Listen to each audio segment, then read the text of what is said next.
Hey everybody, welcome back to Is It Kino, your favorite movie review podcast, and this is a special subsection of Is It Kino called Rusty Recommends, where we watch Rusty Cage's favorite films.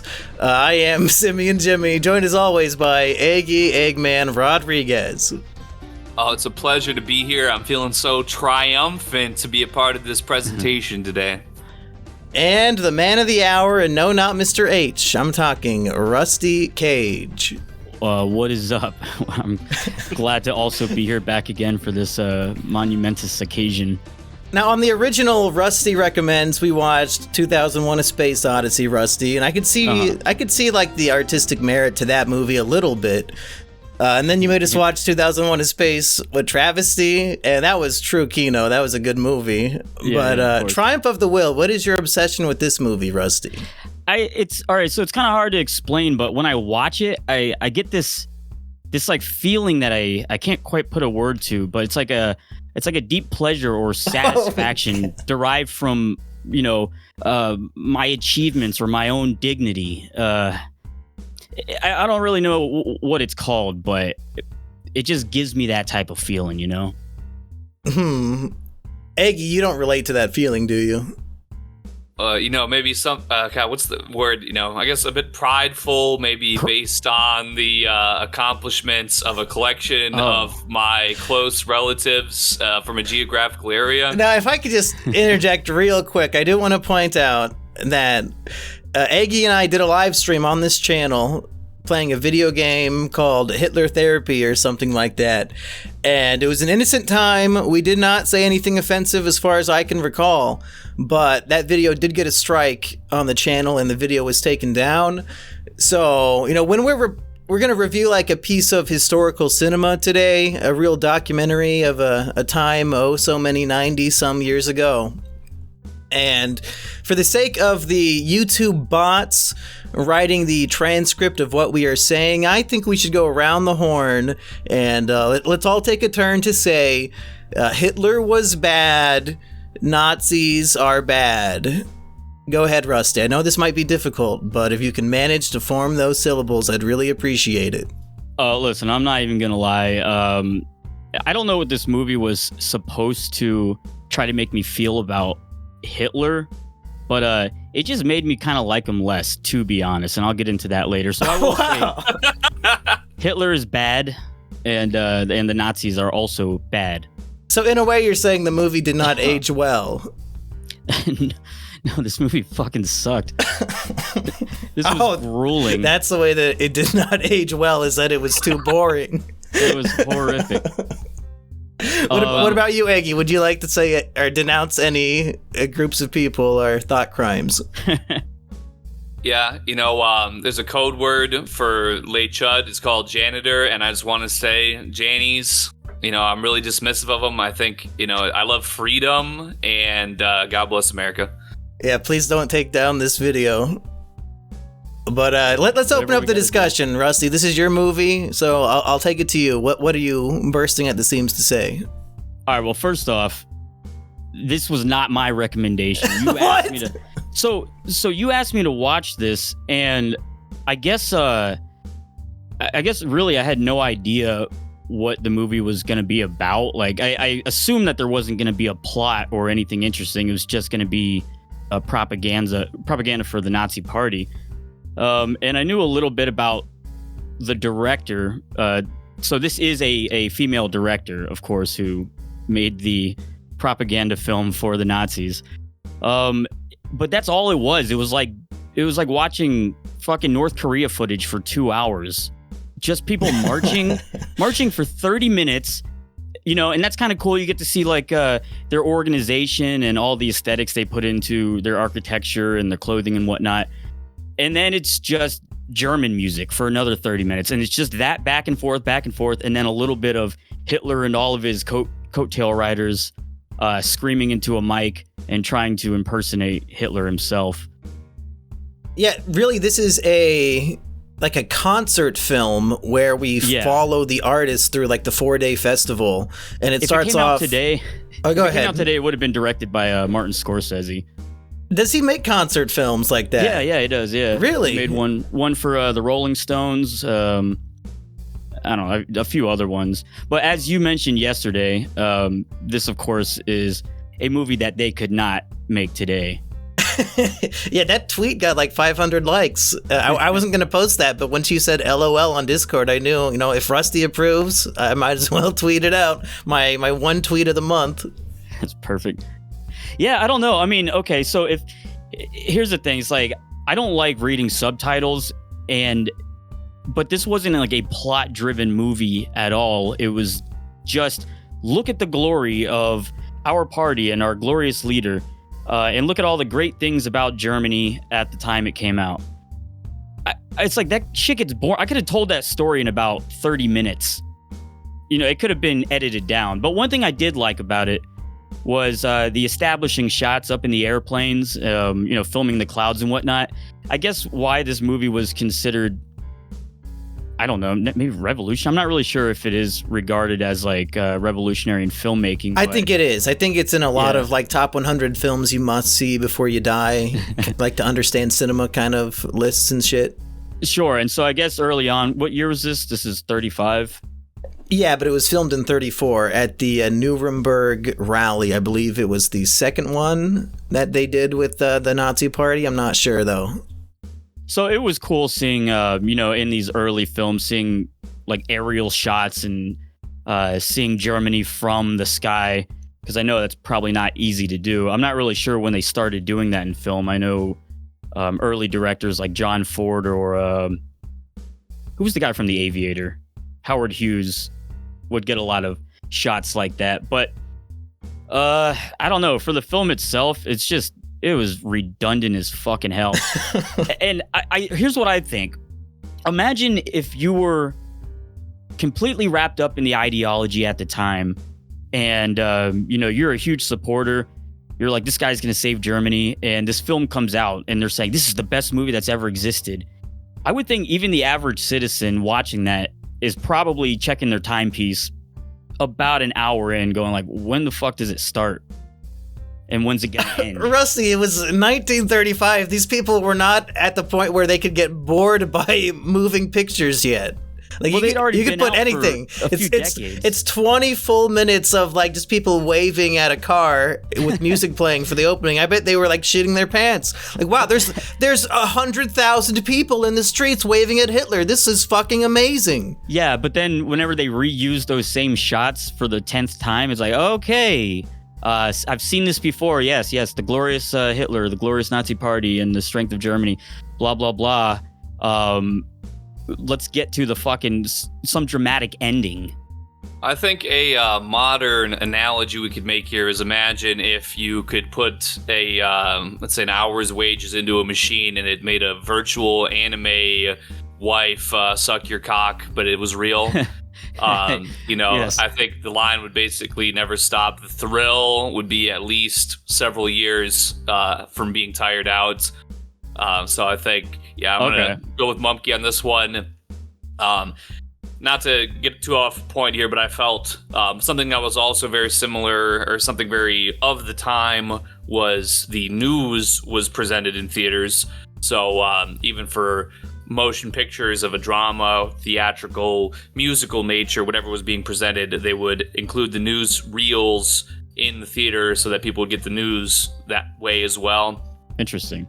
I felt like this had a lot of that energy in the film, like just very newsy, very matter-of-fact, documentary, but not quite, more like an amalgamation of events. So documentary in maybe the most basic sense. But, all right. Yeah. You're saying events. What were the events that took place? So this is literally, like I was saying, it's the 1934 Nuremberg rally from Hitler's perspective. That's why it opens up like up in the sky in his plane. Like we're just following him as he lands into the city and then he drives to the capital or wherever where they're all going to give their speeches. And then it's 4 days of all the Nazis just like getting into huge groups and doing marches and showing off their drumming skills and stuff. But according to Google, It says this documentary was edited from over 60 hours worth of raw footage shot at the 4-day rally. Yeah, that's what I thought. Like, so this is a highlight reel, and even that was boring for you. I mean, all right. I mean, I should have paid more attention to the dialogue and kind of got swept up in the words. But I normally have a movie kind of on in the background. I'm in the room and I glance up at it every few seconds. But there's no way I was gonna sit there and just be glued to the screen, watching and reading all of his the people that came before him, his opening acts, rant on about God knows what. And also, they're all trying to do the Hitler talk. I don't know, is that how all Germans talked at the time? It's a beautiful language, Rusty. It's a different culture. I don't know why you're trying to. I wonder if that shit was cringy. If someone's watching, they're like, "Yo, look at fucking Hans Frank. Like, why is he so angry? He's trying to be like Hitler so much and falling short." I feel like I think they had to talk really loud so that everybody could hear them back then. They had microphones. But like Hitler was standing like 10 feet away from the microphones too. That was weird. That's true. But Eggy, go ahead. Well, I feel like maybe the concept of cringe as we understand it now, like how Rusty's saying that they're trying to maybe imitate his style. Rusty's saying that the Nazis were cringe. I'm not even saying that they were, I mean, they definitely placed a lot onto Big H. They said, I think it said, the people are the nation and the nation is Hitler, is I believe that was verbatim what the quote was. And the party was mixed in there too at some point. But I feel like in regards to some of the advancements of the time, technologically speaking, not just the motion picture, but with the microphone and that audio equipment, and maybe being able to speak to so many people in such a space for something I was relatively new at the time. I'm just kind of guessing here that they might not have felt to be so reflective in that regard. Like, I gotta change it up. I can't just be another, officer in the crowd. I gotta, I feel like everyone was trying to. Conformity was very, very heavily put into the message there that like we're all one. Well, I'm just thinking, like, if this was a concert and, going back to Martin Scorsese or the Rolling Stones, imagine if the opening acts of the Rolling Stones were trying to sound like the Rolling Stones and just falling short. It would kind of suck. I mean, I would like to see a little bit more diversity. I know that's not what the party's all about and not what they were really going for. But, I mean, one thing I really did like about those speeches was the room that they did it in. That shit was fucking impressive. It was gigantic. It looked like if that still exists, I have to go see it and get swept up in its. We have to go see the giant Nazi room. Yeah, if it's still there or intact. The Hitler Coliseum. Maybe it's on Google Maps. Yeah, and those scenes in the giant Coliseum or whatever directly inspired so many movies like Star Wars and the Stormtroopers. It's just like direct copying this movie. Well, unless there was source material that came out first and both of them were copying that. I think their salute is based off of the Romans, Eggy. That's what you told me? That is correct. It has more negative so they're just stealing shit from other people. The Roman salute, the swastika is an ancient, also to say Aryan, but that's like of the, I guess you could say Indian, Hindu, whatever, Buddhist, of that region, just representing eternal, that it's the eternal spinning of the symbol, but it's sort of the eternal Reich is how it's put forth in this film. It's like as the older generation falters, the young people will have that burning German spirit in their hearts for eternity and push forward. Gotcha. So was that all Goebbels? Wasn't he like the master of propaganda? Or media or whatever? Like, was he the one who established all this? Like, whose idea was like, okay, shit, we're going to take the Roman salute because that was powerful back then and it worked for them. It can work for us. Let's take this symbol because it looks cool. And let's take Charlie Chaplin's mustache because we have a sense of humor. Right. Yeah, did Charlie Chaplin have the mustache first? I mean, this is probably a beat conversation, but yeah, did they take that from Charlie Chaplin because it was, or was that just a popular? I think mustache? it was popular at the time. Yeah, I saw one. Oh yeah, because I see this other guy, Julius Streicher, also has it. So they ruined two things.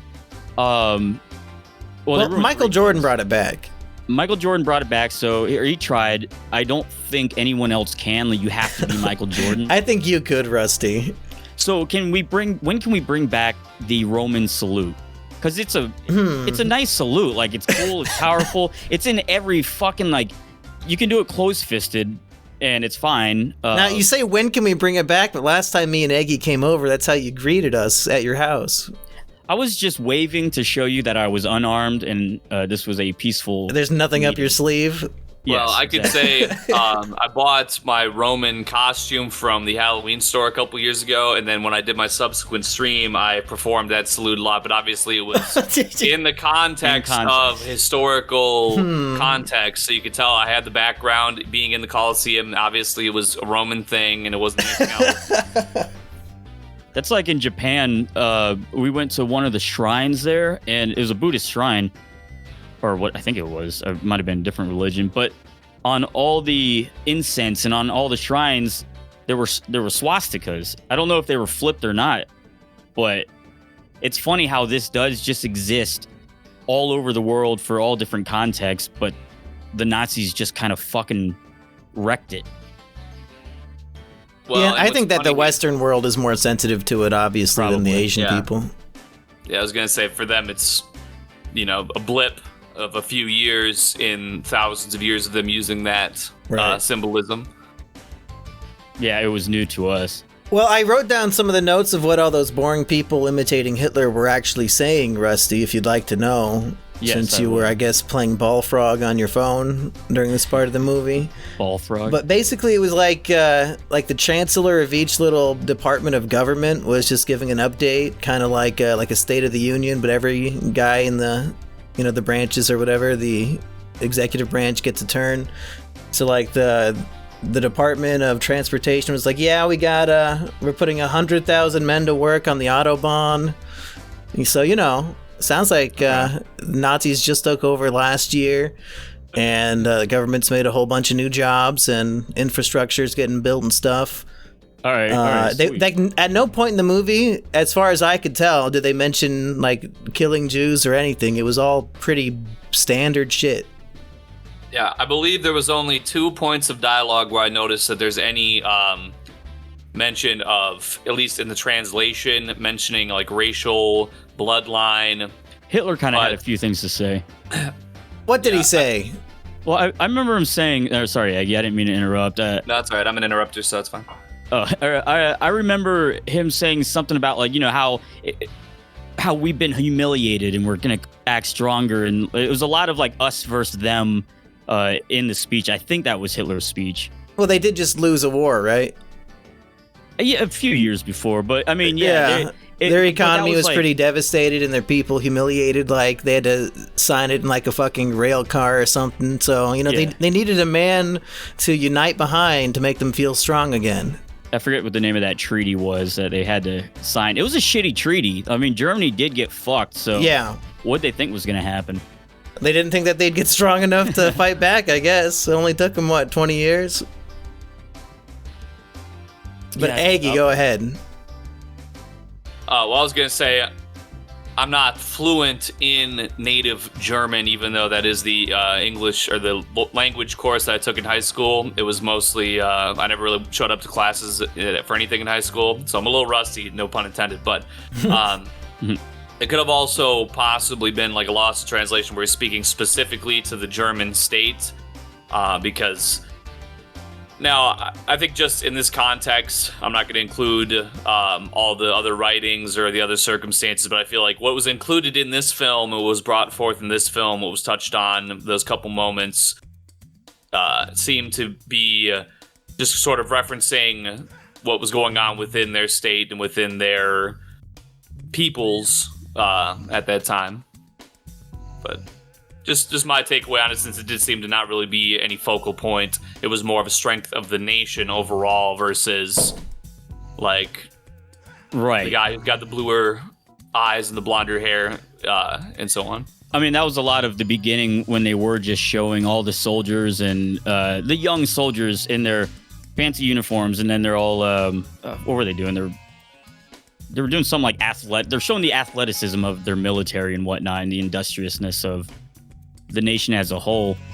Now, Rusty, do you think when you have every single citizen in the city lined up in the streets to watch this parade, do you think all those people actually loved and adored Hitler and the Nazi Party, or when they see 50,000 Nazi soldiers marching like in their street, do they kind of just have to pretend? Well, they probably have to pretend. I know there's supposedly some famous photo where everyone's Nazi saluting except for one guy. And then they zoom in and it was Hitler the whole time.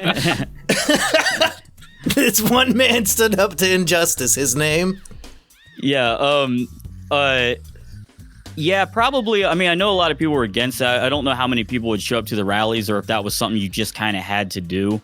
But at this point, if it's 1934 and when they're filming, have the Nazis put forth anything at this point that would make the common man with a conscience say, "Oh, I hate these people"? Like, they haven't really killed anybody yet, right? Yeah, I'm gonna misrepresent history here probably a lot on this, but I don't believe at that time anyone knew about any atrocities or potential atrocities. And you mentioned earlier, or what we were talking about earlier, about how he didn't really mention anything about, like, hey, we should exterminate all the Jews. They kind of kept that under wraps for the most part.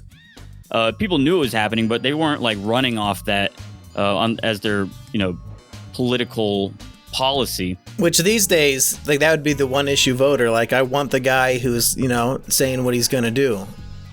Oh, yeah. I mean, you exactly. Like, back then you had to be a little hush hush about your plans. Yeah. Build the camps and make the Jews pay for it. Yeah. That's what Eggy's plan was when he's running. But yeah, if you looked into that crowd, you'd probably see maybe some concerned people. You'd probably see a lot of American businessmen like fucking Ford and all the other. I'm trying to remember all the other businessmen that like worked directly with the Nazis. Hugo Boss. Yeah, Hugo Boss. Well, he wasn't American. Walt Disney. I saw his face there a few times. Yeah, he was front row VIP seating. How do you get into that? How do you get into the main building? I mean, you can be on the streets and see the car go by and get waved at. First off, Hitler's wave is very flamboyant and weak. So do you think because Hitler wanted to kill homosexuals in like the same way that black people took the N-word back from us fine folks, maybe gay people are stealing Hitler's wave? Yeah, or perhaps that was something that you have to do when you're the one in power. When someone's saluting you, that's the strong salute. But his one back was just kind of like flipping his hand up and limp wristing it back down. Maybe it's like he's their god, so they have to have their hand pointed up at him, but he can point it down because he's supposed to be above them. So he's like, reaching down to David in the I would painting. Just think it would be like that episode of King of the Hill where Adam, George Bush's hand and he's got a limp handshake. Yeah. You think Hitler would have the weak handshake? I'm saying there was some people in the it's crowd. going up. Oh my God. Oh my God. I have a discussion question for the class if you guys are ready for a thought exercise. Okay. If you were sent back in time to the events of this movie, what would you do to stop the Holocaust? To the events of this movie, well, how would you know that the Holocaust is happening? When was the night of broken glass? Let's get that so we can kind of put things in perspective. Because I know that was a major... Yeah, don't ask me. That was a major event where it was like all the Jewish businesses were smashed and they were really just terrorizing the hell out of them. Is that not the fucking name of the event? It's the name of a book, but... What was that? Night of the Long Knives? Is that what that was? Night of the Long Knives? This is the only thing we learned in school, and I still just don't remember it because I never showed up to class. The Kristallnacht. So Kristallnacht was a program against the Jews carried out by the Nazi Party. in the SS forced along some participations by Hitler Youth and German civilians.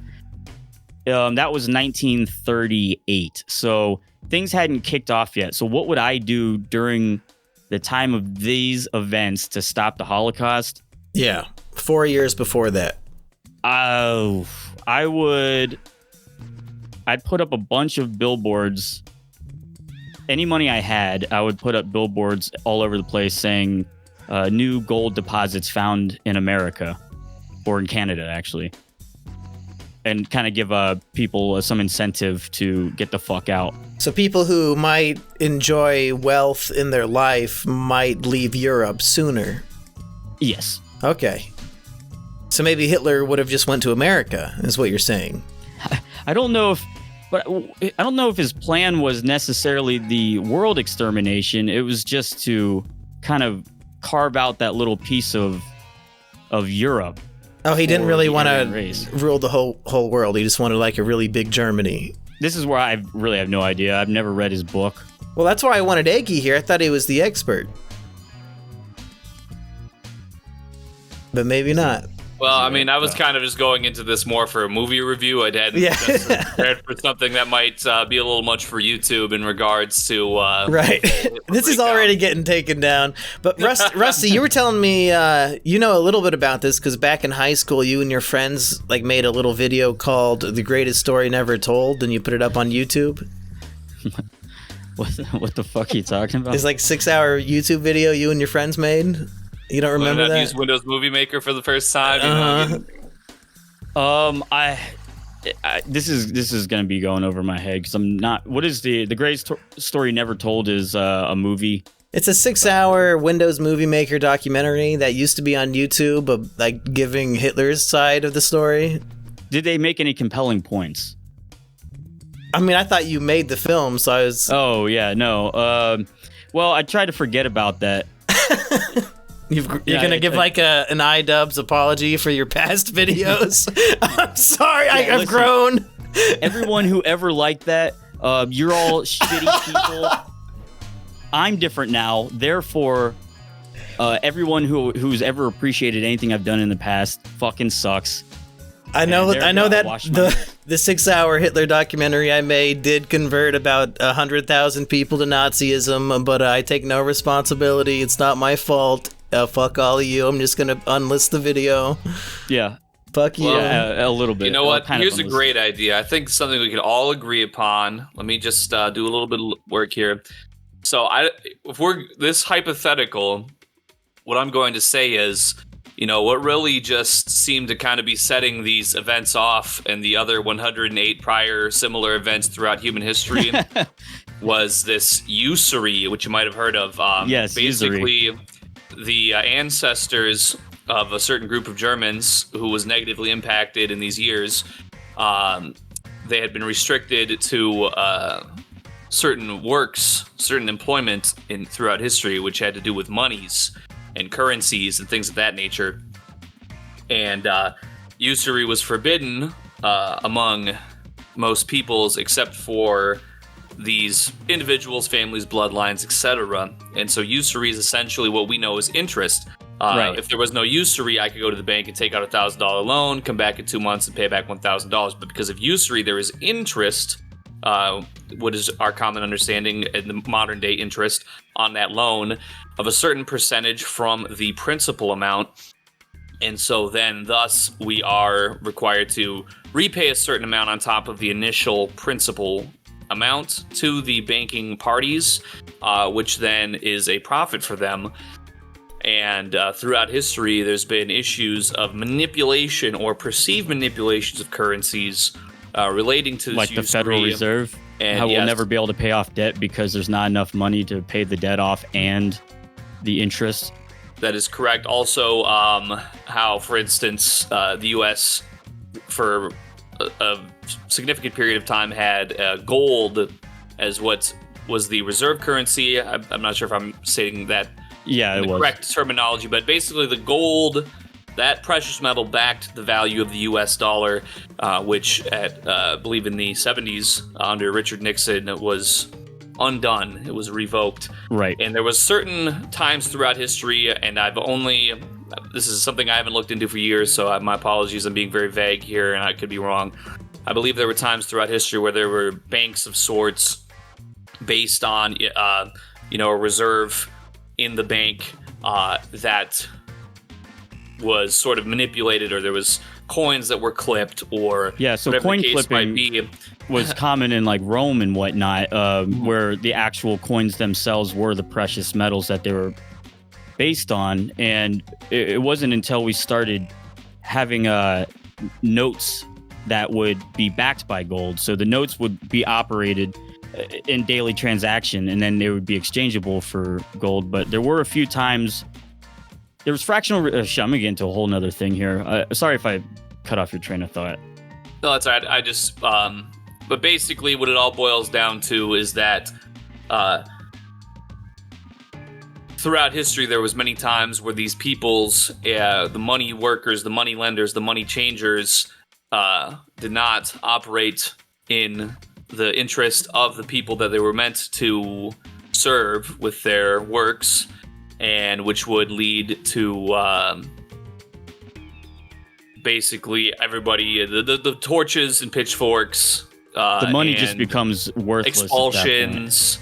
And then there's other things too, which is not related to this, but alleged, blood magic or whatever, things like that had to do with old texts. But that's a whole other topic, really. But I feel like if we were to go I feel like usury has been a continued thorn in the side of society for a significant period of time, and has caused those money workers, money changers, money lenders to curry bad favor from the societies in which they inhabit. So now I would be curious to look this up, but I know what the Bible says about usury is Deuteronomy 23:19. Thou shalt not charge interest on loans to your brother. Interest on monies, interest on foods, interest on anything that is lent for interest. So it's something that's been around for a long time, and people have known that the idea of charging interest for thousands of years, or at least whoever put that into the Bible, can destroy and be very damaging to societies. So the act of usury or charging interest is pretty forbidden in most cultures throughout history, but always somehow prevails. And now it's pretty much everywhere, all over. So it's one. But I wonder. No, I don't know. I don't want to get this taken. I wonder what the Jesus. I wonder what the Torah says about usury. Jesus. A lot, now we're getting into what infographics with a sneakily grinning man have told me. I think there was some choice quotes about something about cattle, but anyway. I thought we were going to review this movie, and you guys are talking about. I don't even understand banking records. I have no clue what you guys are talking about. Well, you're the one who poised the hypothetical, and so we are answering your poised hypothetical. And lastly, I'm going to say this: I feel like we're at the highest level of credit card debt in this country right now. Inflation is going out of control. I feel like these sort of off the rails results that might come from improper systems of banking and lending and things of that nature, if the resulting destabilization of the people, the country, the system, whatever, I feel like can lead to people not willing to sit down and have logical, rational debates anymore about certain things. I feel like they start going a little more with the fire in their heart and their gut of, I want answers now. Somebody's gonna pay. Eggy, what you're saying is, Eggy, you want to make a sequel to this film for the modern day. We need to rise up. I'm just saying, it seems like there's been certain circumstances that have existed in periods throughout history which preclude a sort of mob mentality, is what I would say. There's been several events in history where certain people keep becoming the victim of mob hatred. And it's unfortunate. Unjustly. Hey, here's a question. on a scale of 1 to 10, how fuckable is Lena Riefenstahl? Yeah, so we did take a look at her and also rate her on a fuckability scale on a previous episode, but not with you two, so I'm glad to do it again. This is a better shot. Okay. The previous photo I had her at a 4 out of 10. This makes her a little more bland, so maybe more of like a 5. Features.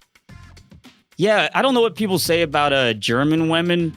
I remember back in the day, like when I was growing up, it was like, oh, German women are super hot. I went to Germany. I thought they all were a little bit like kind of dog-faced and it just they look like boxers. Well, at this point, to be a true German, don't you have to be a little inbred?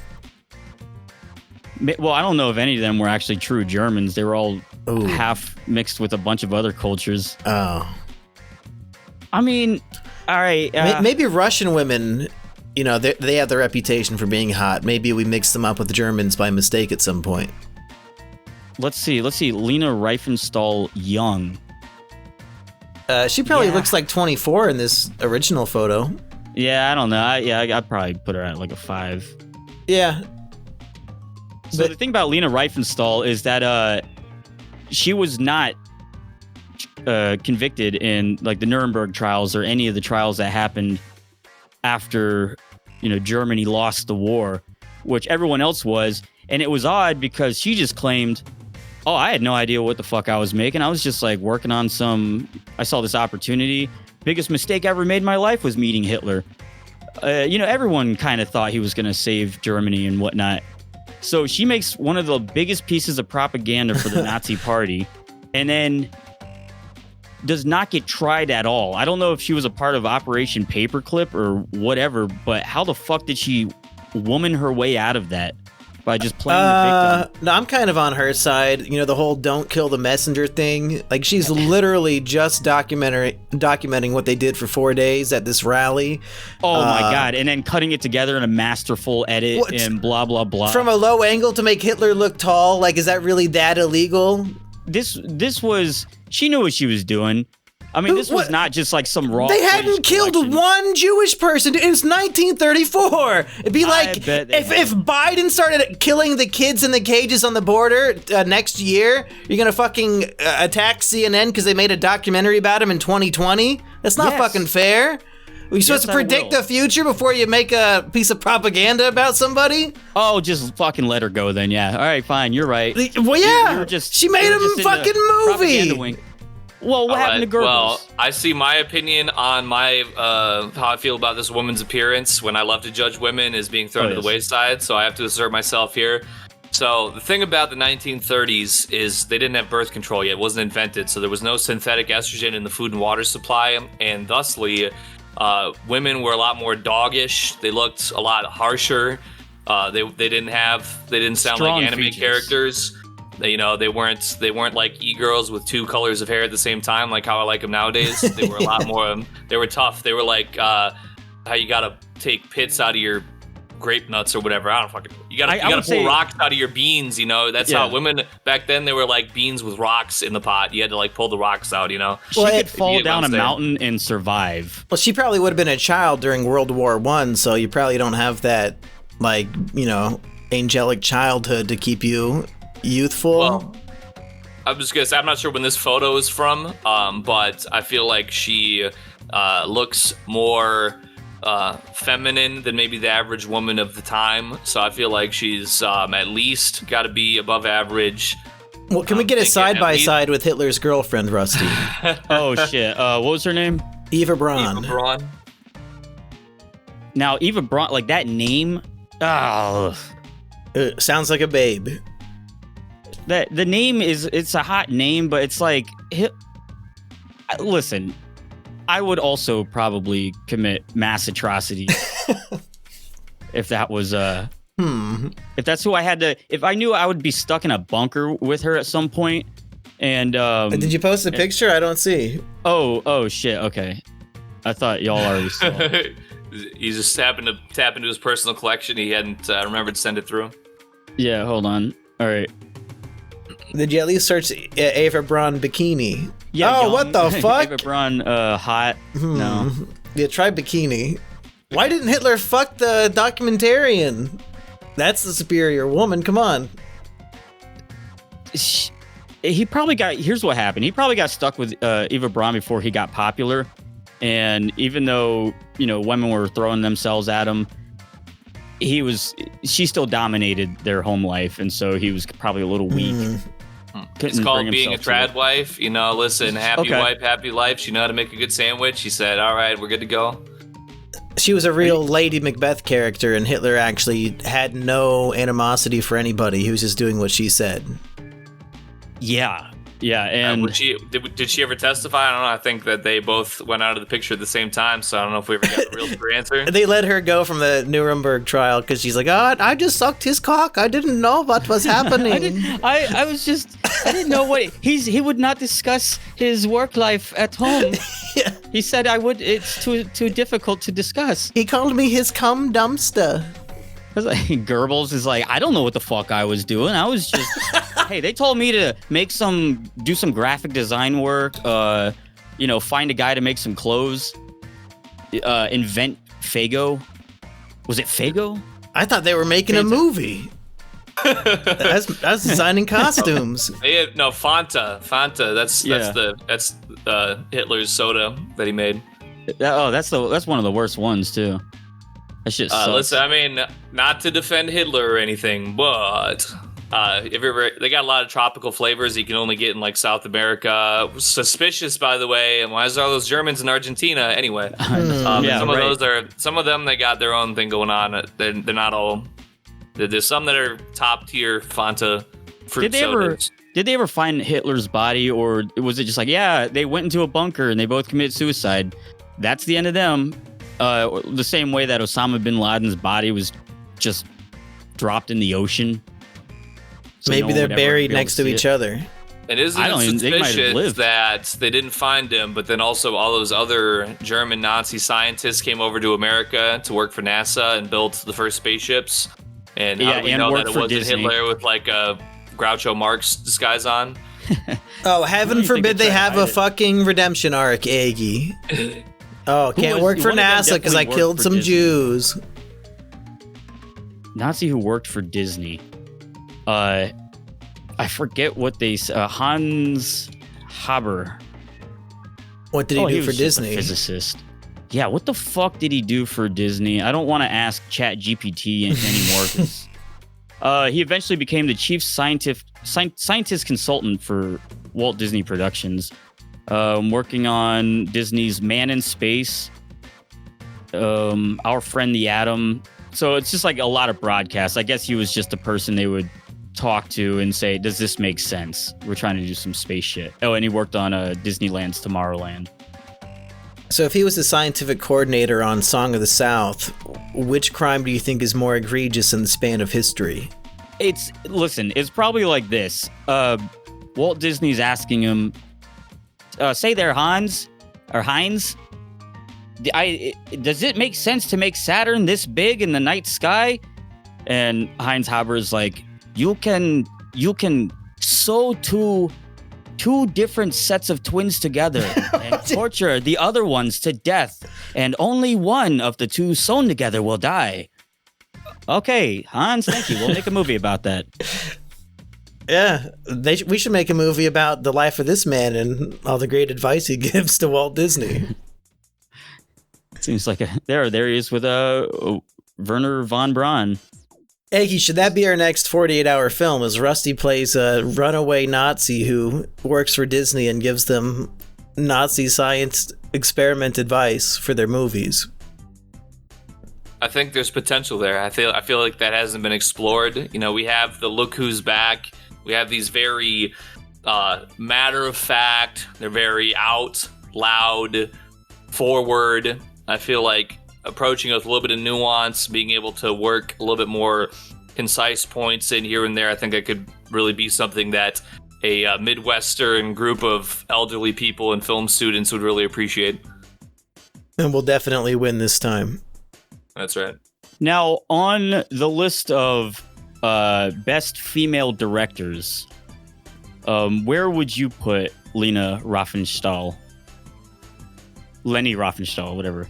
Well, can you name 3 other movies directed by a woman? Yeah, sure. I'm thinking.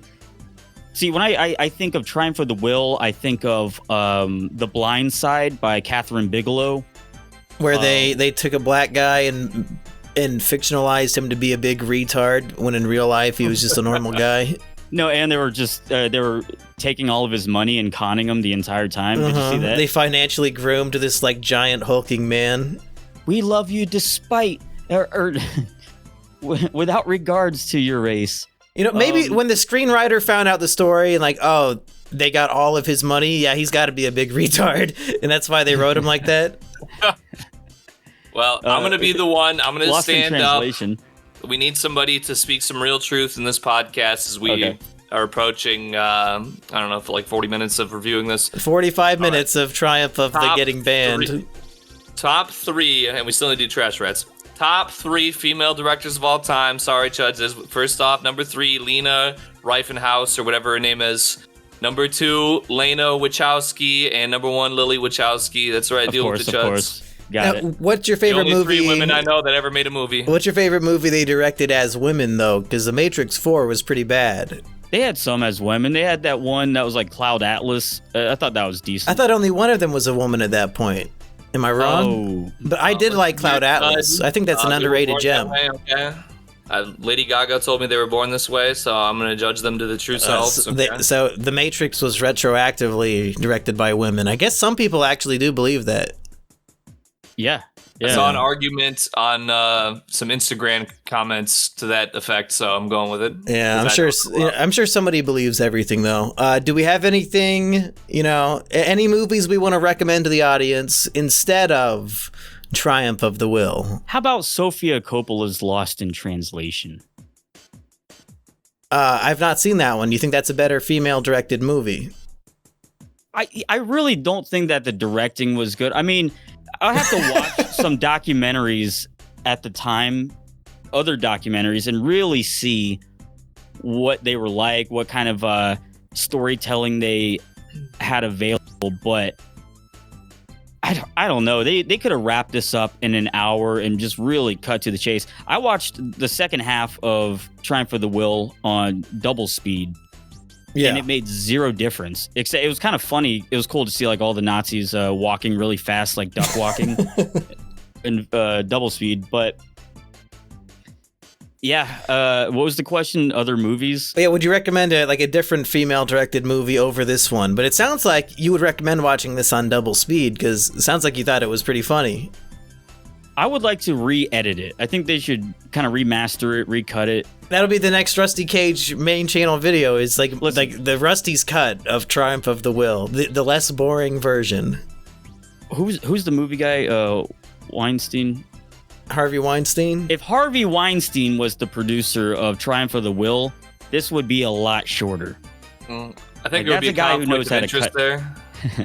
Well, I mean, it's all money. Did it really matter in the end? Is that why Tarantino's movies became over 3 hours? Is because he stopped working with Weinstein? Probably. It's probably around the same time. Yeah, he probably didn't want to cut it down. I mean, I this is a Kino podcast, so I can talk about like how I saw Scorsese was saying that Weinstein made him and changed so much about Gangs of New York that he thought it just kind of ruined the movie. Even though I liked it, but he's like, there's supposed to be a whole extra hour in there, which would have been fucking tight. And he can't make a director's cut? Yeah, I don't get that. Just, I don't, who knows? Who knows how the movie industry works? Someone owns all that, owns the footage. Yeah, why can't you just do that? You have to pay more people. Eggy, would you like to recommend a Wonder Woman 1984, a female-directed masterpiece? Well, so while you guys were talking, I went to the Wikipedia page of the woman who directed this film, and I scrolled down to find female documentarians, and so I was like, all right, I'll just pick one at random, and I'll just like go with it or whatever. So I clicked on this, just totally coincidental, Lauren Lazin. She got nominated for her documentary Tupac Resurrection. Oh shit! So And she also did The Last Days of Left Eye, the life and death of Lisa Lopez of female supergroup TLC. Now, strangely enough, that was just the header here. She also, coincidentally, did a film called Real Diaries of Young People During the Holocaust, named Best Documentary by the National Foundation of Jewish Culture. Of course. She also... Should we review that for the next episode of Rusty Recommends? Well, I think her executive produced film, I think maybe this one, is called Jihad for Love, Gay Muslims. Whoa! It premiered at the 2007 Toronto Film Festival and 2008 Berlin Film Festival and won the Gay Society Award for Outstanding Documentary. Okay, Rusty, would you rather watch an award-winning documentary about a jihadist gay Muslim terrorist or a documentary about children during the Holocaust? What's the rating on them? Well, let's just start with Jihad for Love. Let's see, I think that sounds captivating, interesting. Jihad for Love, that's a good name. It's yeah, but I don't really... 78%. Wait, 78 you said? On Rotten Tomatoes. Filmmaker Parvez Sharma travels into the secretive world of homosexuality within Islam.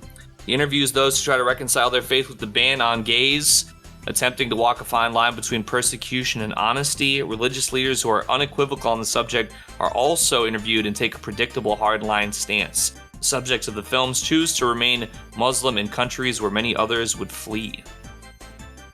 Yeah, I'm not feeling it, Hey, listen, gay documentary, I'd rather watch children suffer than, gay dudes kissing and shit.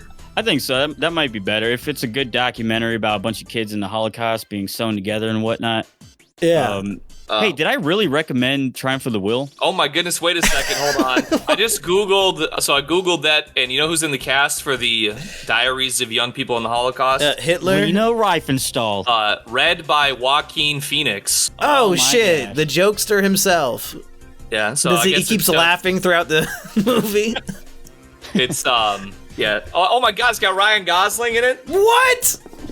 Yeah, All right. It's just called Celebrities Read Diaries Written by Young People During the Holocaust. That's horrific. Starring Ryan Gosling and Joaquin Phoenix. It sounds like this is a real Sigma male picture. I hope Seth Rogen's in it. Rusty, are you gonna do your version of the movie again, but you add in Joaquin's Joker laugh after every sad part in a story? I'm gonna hire a voice actor to do their best impression and just kind of change up some of the words. Eggy, did I somehow gaslight Rusty into thinking this podcast was his idea?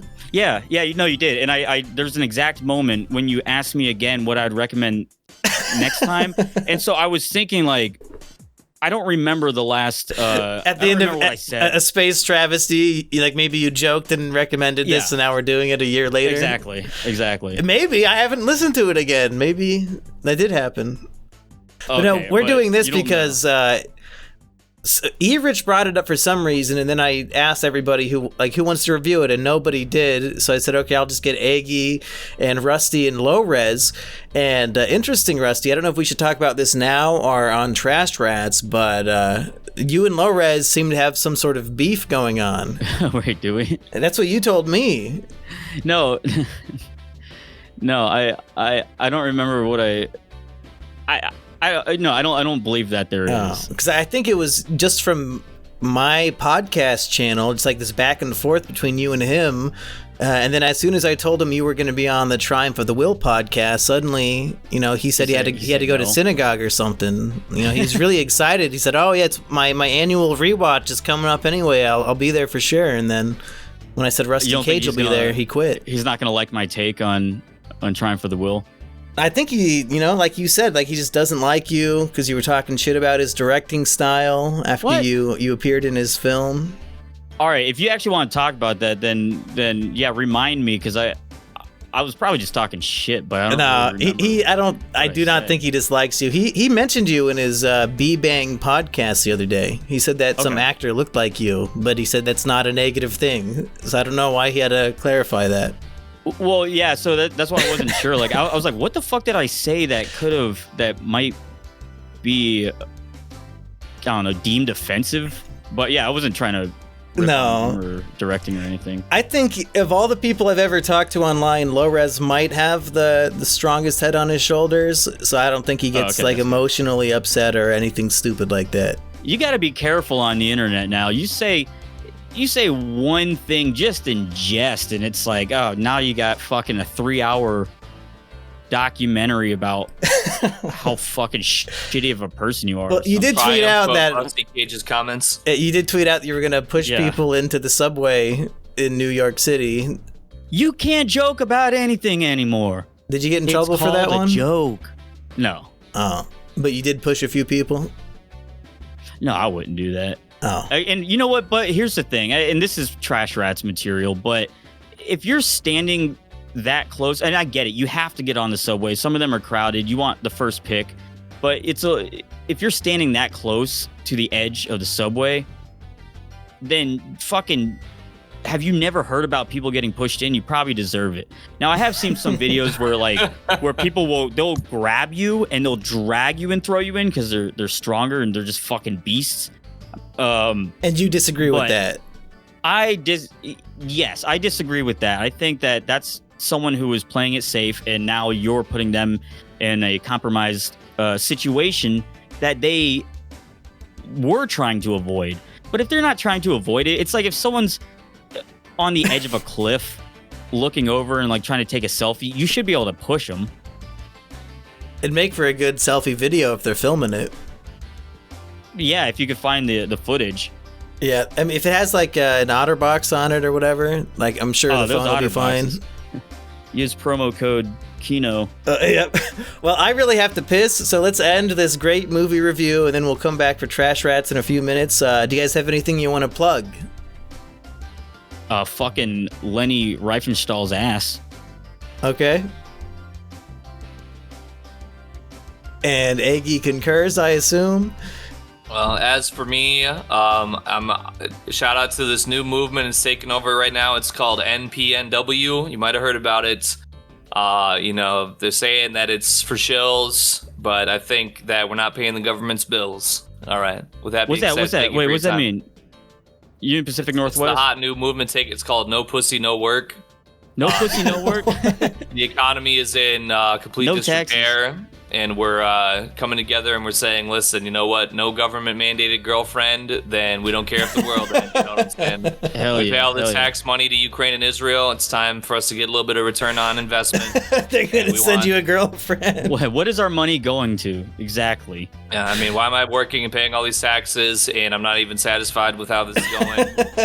I'm thinking it's time for me to keep to myself, and whatever society has going on has nothing to do with me. Yeah, if you're ready to quit, Eggy, we can start the commune down here. We don't need to, we'll find a new way to grow food and shit. We don't need to work at jobs.